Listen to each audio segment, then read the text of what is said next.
안녕하세요. 하봉수입니다. 오늘은 SD 바이오센서란 회사에 대해서 말씀을 드리려고 하는데요.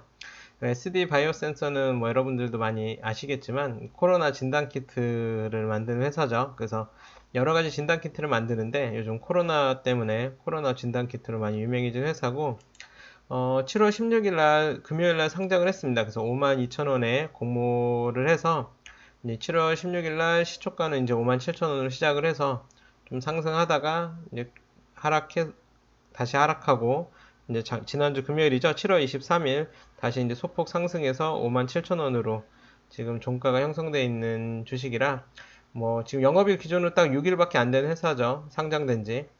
그런데 어쨌든 저는 좀 매수를 했습니다. 매수를 일단 했고 그 7월 19일이랑 20일날 64,000원이랑 58,600원으로 두 번 나눠서 매수를 했는데 어쨌든 현재는 지금 조금 떨어져 있는 상태고요. 근데 이 회사가 어떤 회사냐, 또 그리고 현재 주가가 어느 정도냐, 또 상승 여력이 있느냐, 이런 저 개인적인 제 생각과 이런 것들을 한번 살펴보는 시간을 가지도록 하겠습니다.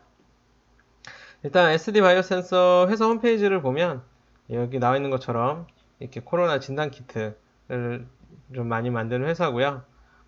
요즘 이제 송중기가 이제 그 광고를 하는 걸로 좀 유명해졌죠. 한마디로 송중기가 나오는 회사고, 여기 보시면 이제 조영식 회장님이라고 창업주가 있고, 이분이 이제 SD 바이오센서를 창업해서 회사를 키워온 분에 대한 내용이 있고, 회사 제품을 보면 지금 매출한 90%는 그 자가 진단 키트라고 하죠. 간단한 일반적으로 대중적으로 많이 쓰이는 스탠다드 큐 매출이 한 90% 정도 된다고 그래요. 그래서 이 제품이 가장 매출의 대부분을 차지하는 형태고, 이 진단 키트도 종류가 여러 가지라고 그래요. 그래서 뭐 그 스탠다드 F 이 여러 가지 있는데, 요 분자 진단이라는 게 이제 의료 현장에서 쓰이는 기계 같은데, 요게 이제 정확도도 높고 속도도 빠르다고 해서 요즘 최근에 성장하는 시장인 것 같고, 어쨌든 진단 키트를 만들고, 그리고 이렇게 이제 그 혈당 측정기도 만들고, 근데 현재는 이제 아무래도 코로나 시국이기 때문에 이 코로나 진단 키트 매출이 가장 큰 부분을 차지하는 회사다라고 할 수 있습니다. 그래서 그 지금 그럼 주가는 어느 정도 수준이냐 또 봐야 할 텐데, 아까 말씀드린 것처럼 지난주 금요일 날 7월 23일 날 57,000원 정도 종가를 형성했고, PBR이 5.16이라고 나와 있는데 실질적으로는 5.16은 아닙니다. 왜냐면 이 PBR이 5.16이라는 거는 이제 최근 발표된 분기보고서 기준으로 2021년 1분기 자기 자본이 한 1조 1121억 원 정도 됐거든요. 요걸 기준으로 측정한 PBR이 5.16이라는 거거든요. 그래서 지금 시가총액이 5조 8,864억인데, 실질적으로 이제 7월 16일에 상장을 했기 때문에, 추가적으로 신규 조달한 금액이 있죠. 그래서, 일단 이 PBR이 5.16은 이제 1분기 3월 말 기준인 거고, 지금 7월에 해당하는 PBR은 아니다.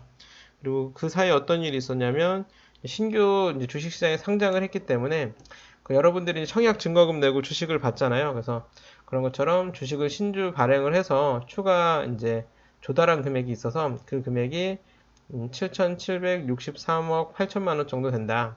7,764억 정도를 이제 신규 상장을 통해 조달을 했다. 그래서 그리고 이제 1분기에 이 SD 바이오센서의 순이익이 한 4,370억 정도 됐거든요. 근데 코로나가 이제 지금 뭐 4차 유행 뭐 이런 얘기도 나오고, 델타 변이로 인해서 막 다시 또 확산하는 추세가 있기 때문에 코로나가 올해 뭐 잠잠해지기는 쉽지 않겠다라는 게 대부분의 생각이 아닐까 싶어요. 그래서 저 스스로도 올해 코로나가 뭐 잠잠해질 가능성은 좀 없어 보여서 이제 요 자가진단 키트의 매출도 꽤 오래 유지되거나 오히려 높아지지 않을까 이런 생각이 좀 들고요. 그래서 1분기 순이익이 4,370억이지만 2, 3, 4분기도 한 4천억 정도는 하지 않겠나 이런 생각을 제 개인적으로 하는 거죠. 그래서 지금 3분기 말 기준으로 자기 자본이 1조 1121억이고 이번에 신규 이제 주식 상장을 통해서 조달한 금액이 7,764억 정도가 있고, 그리고 2, 3, 4분기에도 한 4천억 정도 순이익을 난다고 하면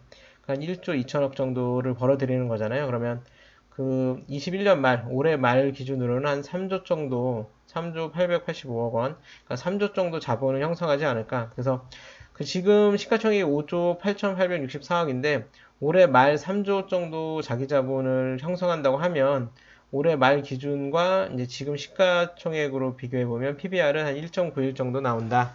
근데 PBR 1.91도 뭐 낮은 수치는 아니죠. 1이 넘으니까. 그렇지만 굉장히 그 자기 자본 대비 고소득을 높은 순이익을 벌어들이는 회사고 고성장하는 회사라고 본다면 1.91이 꼭 높다라고 볼 수도 없지 않나 이런 생각도 할 수 있겠죠. 근데 어쨌든 그 PBR이 뭐 아주 낮은 건 아니지만 그렇다고 아주 높은 것도 아니다라고 할 수 있는 정도일 수 있고요. 근데 PER은 굉장히 퍼져. PER은 굉장히 낮다고 볼 수 있는데 왜냐하면 1분기 순이익이 4,370억인데 이 정도 순이익을 2, 3, 4분기에도 계속 유지한다고 하면 올해 총 1조 7,480억 원의 순이익이 예상되거든요. 그러면 1조 7,480억 정도 순이익을 올해 올린다고 하면 요걸 기준으로 현재 시가총액을 보면 PER은 3.37이 나와요. 그래서 PER이 뭐 아까 말한 것처럼 이제 주가를 주당 순이익으로 나눈 거기 때문에 1년 벌어들인 순이익 대비 주가가 얼마나 높으냐를 나타내는 수치라서 사실 3.37이면은 이제 뭐 한 3년치 순이익 좀 넘는 거니까 3년이면 원금을 회수한다 이 정도 순이익이라 굉장히 싼 거죠. 근데 보통 12하면 좀 저렴하다라고 하는데 3이면 굉장히 싼 건데 이렇게 PER이 낮은 건 지금 순이익이 일시적으로 굉장히 높아진 거지 이렇게 계속 순이익을 올리기가 쉽지 않다라고 어떻게 예상하는 거죠. 그리고 아까 PBR도 아까 말했듯이 좀 PBR 다 아시겠지만 PBR은 이제 주가를 주당 순자산으로 나눈 거라서 그 회사의 순자산 대비 몇 배냐 주가가 나타내는 건데 실질적으로 올해 말 기준 한 1.19배, 한 2배가 좀 안 되는 정도다. 이렇게 예상이 된다. 확실한 건 아니고 현재 그 순이익 정도를 올린다면 1.19 정도 되지 않겠나 이렇게 보는 거고요. 어쨌든 지금 PER이 3이라는 거는 이제 어쨌든 지금 그 벌어들인 순이익 대비는 굉장히 주가가 싸다라고도 볼 수 있지만 그렇게 주가가 싼 이유는 그 이 순이익이 그 계속 유지된다고 보기 어려울 정도로 일시적으로 높아진 거다라고 보는 비관적인 시선이 있다라고도 볼 수 있겠죠.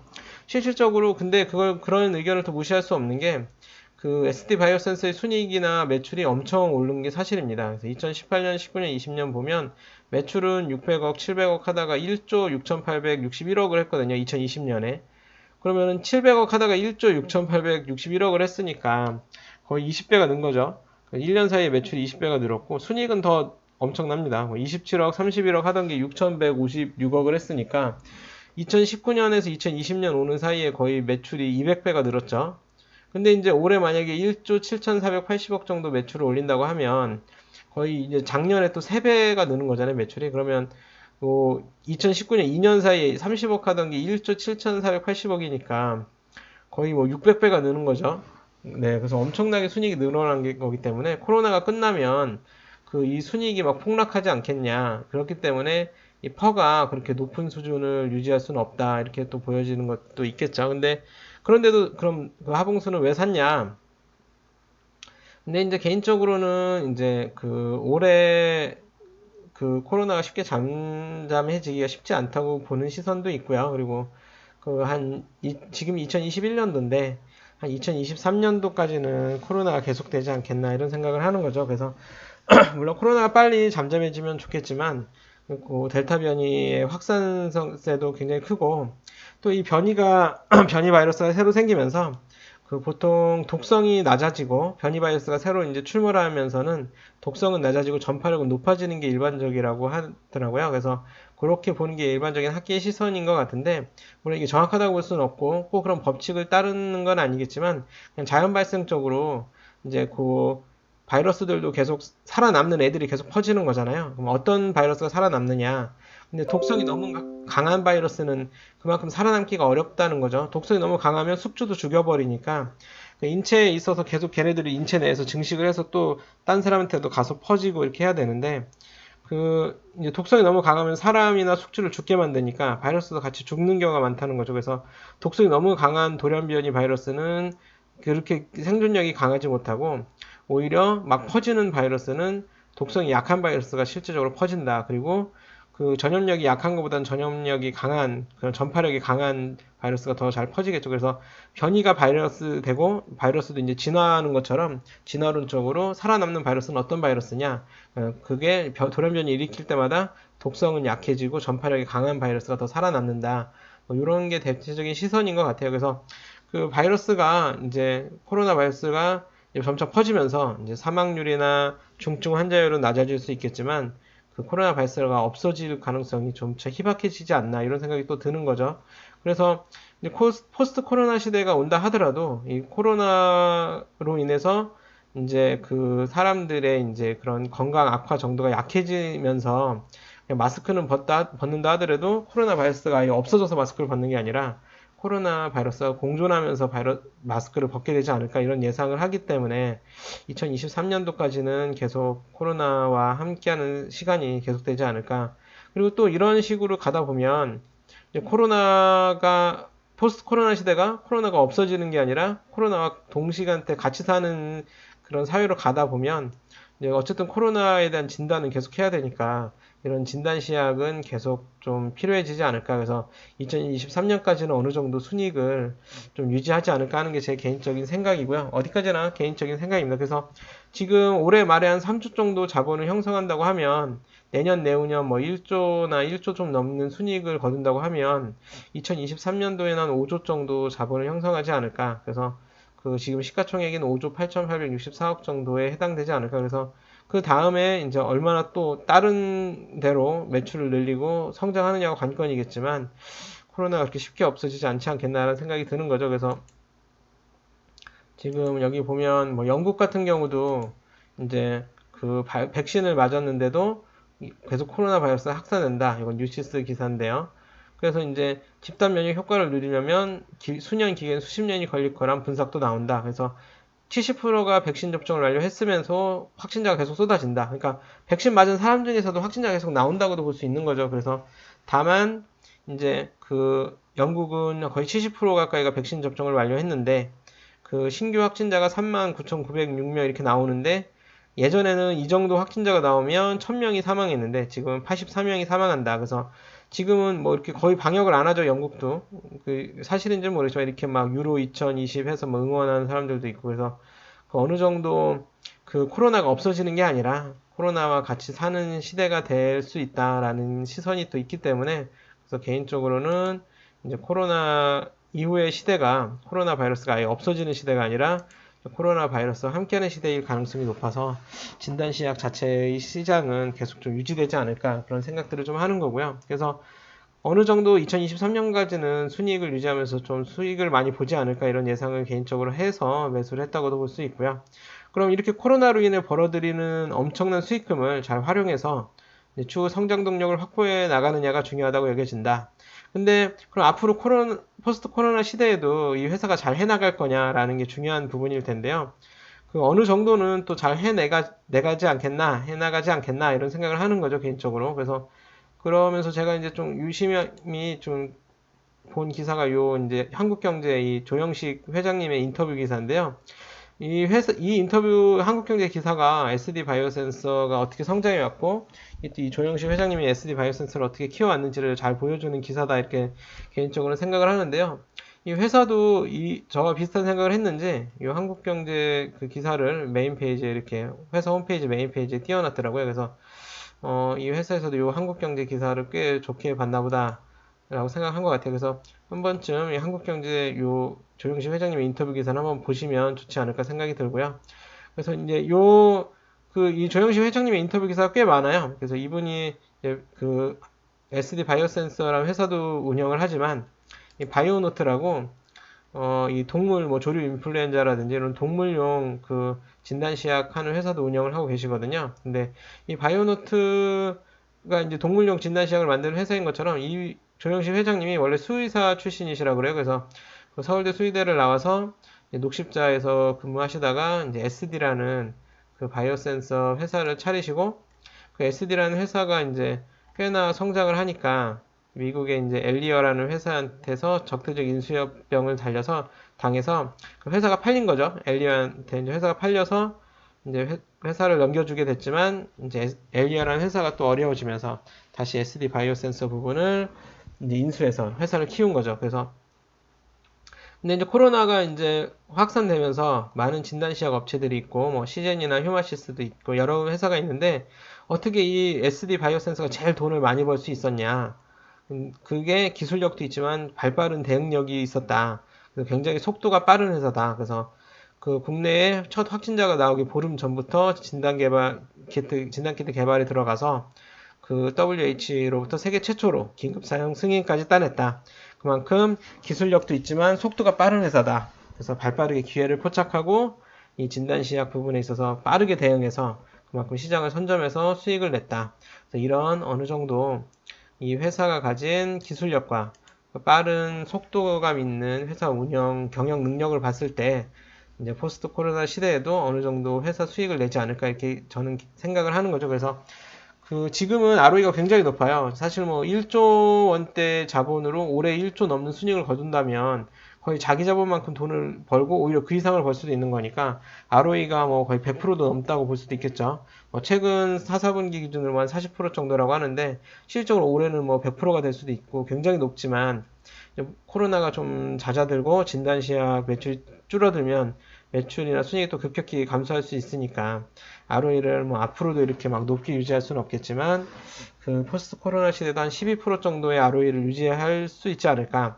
지금 해외 글로벌 시장도 많이 문을 두드리고 있고 여러 가지 성장을 위한 노력들을 또 하고 있기 때문에 그 ROE를 한 12% 정도 유지한다면 한 12만 원 정도 이하로 팔 이유는 없는 회사가 아닌가 이렇게 개인적으로 목표가를 정한 거죠. 그래서 이 목표가는 제가 12만 원까지 이 회사 주가가 오를 거다라고 예상하는 게 아니고요. 이 회사가 이렇게 꾸준히 이제 그 코로나 진단 키트 매출을 올리면서 순이익을 꾸준히 한 4천억 이상 매 분기 올리는지 또 봐야 되고 그 코로나 이후에도 순이익을 잘 내고 ROE를 유지하는지 보면서 보유하겠다라는 생각인데 굳이 올해 안에 12만 원 이상 주가가 높아지면 한 10% 정도는 매도해볼 생각이다라는 의미의 목표까지 12만 원이 된다라는 게 아니고요. 12만 원이 안 돼도 계속 보유는 하고 있을 것 같은데 회사가 막 매출 순이익을 제 예상보다 훨씬 밑돌지 않는 한 보유하고 있어 볼 예정인데 올해 안에 12만 원이 넘어간다면 일부 팔겠다 뭐 이런 개념이죠. 그래서 이제 어느 정도 코로나로 인해서 수익을 좀 당분간 계속 볼 것 같고 코로나 이후에도 ROE를 12% 정도는 유지하지 않겠나 이런 생각이 드는 회사다. 그리고 이제 그 KF94 마스크랑 차별화 부분도 한번 고민을 해봤는데요.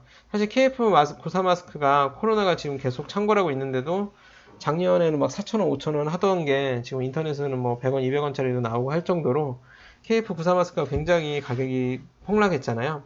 그거는 어떻게 보면 공급이 늘어나면서 여러 군데서 막 만들고 물량이 넘쳐나니까 가격이 폭락한 것도 있는데 그럼 진단키트도 이렇게 막 너도 나도 만들고 여러 회사에서 만들기 시작하면 가격이 급락하진 않을까 뭐 이런 우려도 사실 되죠. 그래서 그렇지만 어느 정도 이 SD 바이오센스의 진단키트 부분은 이 관련 특허가 또 있기 때문에 특허와 기술력 부분에 있어서 어느 정도 또 기술력이 있는 회사여야 또 만들 수 있는 거고 특허로 보호받는 부분도 있어서 KF94 마스크처럼 그렇게 가격이 폭락하진 않지 않겠나 뭐 이런 생각이 또 들어서 또 보유하고 그런 면도 있는 거죠.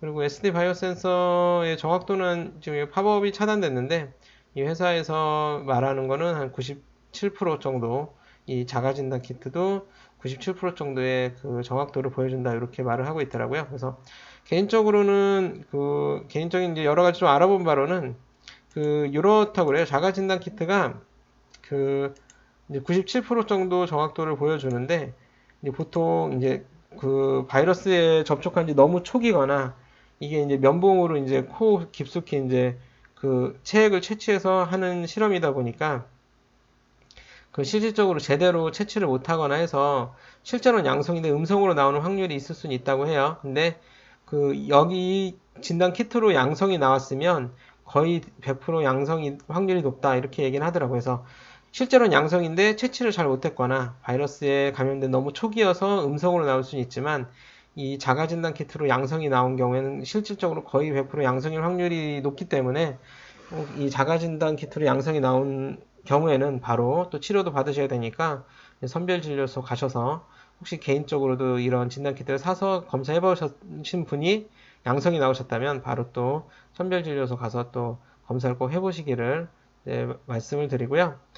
어쨌든 이제 이런 목적으로 저는 개인적으로 이제 SD 바이오센서를 매수했다 이런 말씀을 드리고 어, 그리고 이제 그럼 SD 바이오 센서가 앞으로 얼마나 더 성장할까, 성장할 수 있을까 이런 걸 또 고민해 볼 수가 있는데요.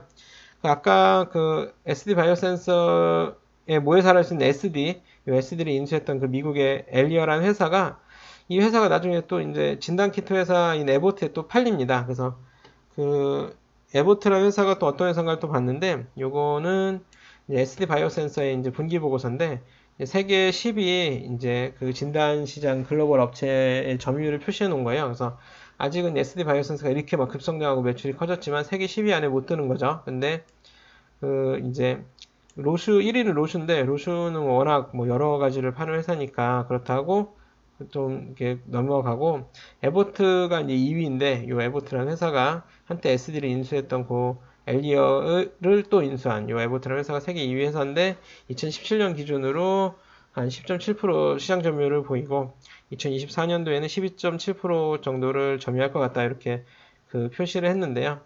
에보트의 시가총액이 지금 얼마냐? 그러니까 247조 원이라고 그래요.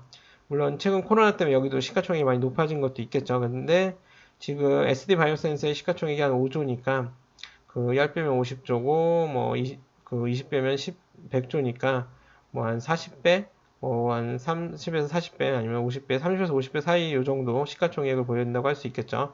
매출은 2020년 기준으로 한 39조 원 정도라고 그래요. 그러면 2020년도에 이제 그 SD 바이오센서의 매출은 1조 6천억 정도니까 물론 올해는 한 4조 6,800억 정도 예상되긴 하지만 어쨌든 작년에 그 매출은 한 1조 6천억이니까 한 30배, 한 20에서 30배 정도 되지 않나 이렇게 싶고요. 순이익은 이제 작년에 한 6천억 정도였는데 이제 SD 바이오 센서가 6천억 그리고 이제 에보트는 작년에 한 5조 정도 했으니까 한 9배 정도 되겠죠. 그래서 그 이제 세계 2위 업체가 이제 작년 순이익 기준으로 한 9배 정도 순이익을 더 버는 회사다. 에버튼은 한 세계 2위 회사 정도다. 그래서 SD 바이오 센서가 이제 코로나로 인해 급성장한 회사인 만큼 또 수익 및 많은 자금을 확보하게 되니까 이제 더 이제 성장해서 이제 지금 세계 10위권 안에 진출하고 또 세계 1위 업체가 또 되기를 또 희망하는 마음에서 주식을 매수했다. 이런 말씀을 또 드리고요. 물론 삼성전자가 이제 전자회사 중에 세계 1위 회사가 된 것처럼 SD 바이오센서도 진단시약 시장에서 세계 1위 업체가 되길 또 기원하고 바라는 마음에서 근데 또 기술력과 빠른 개발 속도가 있는 장점이 있는 회사니까 그만큼 세계 시장에서 글로벌 진단시약 업체로 성장을 바라는 마음에서 매수한 부분이 있다. 이런 말씀을 드리고요. 그 SD 바이오센서가 또 앞으로 잘 됐으면 좋겠습니다. 잘 됐으면 좋겠고 앞으로 또 이렇게 순익을 계속 유지해 나가는지 또한 지켜봐야 될 것 같습니다. 그리고 이렇게 해서 SD 바이오센서에 대한 설명을 대략적으로 좀 마치고요. 혹시라도 그 여러 의견이나 또 조언해 주실 부분이 있거나 또 저와는 생각이 다르신 분들이 있으시다면 다른 분들에게 또 도움이 될 수 있도록 댓글을 좀 많이 남겨주셨으면 좋겠어요. 그래서 댓글 좀 많이 남겨주시고요. 그 영상이 또 마음에 드셨다면 구독, 좋아요, 알림 설정도 좀 부탁드립니다. 그리고 요 SD 바이오 센서는 뭐 이렇게 매번 주식을 산다고 이렇게 하는데 제가 뭐 돈이 엄청 많아서 이렇게 계속 사는 건 아니고요. 이제 사실 제 보유 비중 중에 제일 높았던 회사가 휴원스였는데 휴원스 비중을 좀 줄이면서 SD 바이오 센서 주식을 좀 샀습니다. 근데 과연 휴원스 비중을 줄이고 SD 바이오 센서 주식을 산 게 잘한 건지 요거는 또 이제 앞으로 또 모니터링 하면서 지켜봐야겠죠. 근데 이 SD 바이오 센서를 제가 이제 이번 주에 샀지만 그 이번 주에 이제 소량 갖고 있는 그 종목 중에서 딱 한 주 판 회사가 있습니다. 바로 이제 고려아연인데요. 고려아연 많이 갖고 있는 것도 아닌데 그 중에 딱 한 주 팔았습니다. 왜 팔았는지 그리고 다음 목표가는 얼마인지 그 내용을 또 다음 영상에서 말씀드릴 테니까요. 다음 영상도 꼭 봐주시고요. 꼭 구독, 좋아요, 알림 설정도 좀 부탁드립니다. 그럼 다음 영상에서 뵐게요.